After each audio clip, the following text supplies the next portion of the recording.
Michael. How's it going? Leo Grady with AMovieGuy.com. How Nice are to you? meet you. Yeah, congrats on the AMovieGuy.com. premiere. Thank you. Congrats on the premiere. Thank you. So I'm going to ask you sort of the obligatory Hollywood question. Yeah. You've got Spider-Man Homecoming coming up. Oh, yeah. Yeah. Can you talk a little bit about that? No, I think that was about as much as I was I allowed to guess say. Yeah. Well, we're excited. It's coming out. Yeah, we're excited in July, to see it. Yeah, we're excited to see You and it. me both. Okay. Yeah. One of your performances that I actually loved was you in Mistress America. Oh, thanks, man. Yeah. Really good in that. It's a and, great movie. Yeah, Proud it of is. that one. Yeah. Can you talk about working with Greta Gerwig on that? Oh yeah, I could talk about it all day. Yeah. She's fantastic, and Noah Baumbach. They're such a great, cool, creative couple.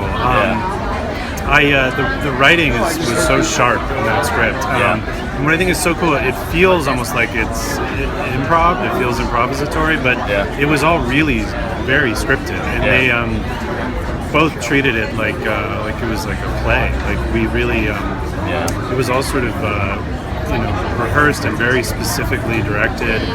And we had all these big group scenes that a lot of times would play in a oneer. So we would do 50 takes of something because you had to make sure that everything was right, happening in the perfect way. But I just am a huge fan of Greta and Noah both. Yeah, great work. So can you talk about working on this film now with this big cast? Absolutely, yeah. The story is so weird and true and based on reality that it's just sort of mind-blowing. It feels like this couldn't have happened.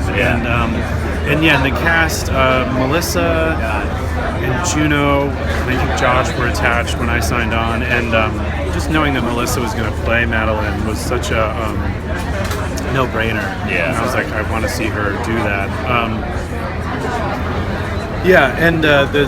Just a little bit of the story. Madeline Murray O'Hare was sort of America's most famous atheist. She was responsible for the Supreme Court case that led to prayer being banned from public schools. But then, spoiler alert, in 1995, she and her son, who I play, and her granddaughter, who Juno Temple plays, went missing from here in Austin, Texas. And then it later came out that they'd been kidnapped, held for ransom, and brutally murdered. Whoa. Yeah. Okay. And so when I read the script, I was like, how do I not know about this story? Yeah. And how has no one made a movie about this already? It was such rich material.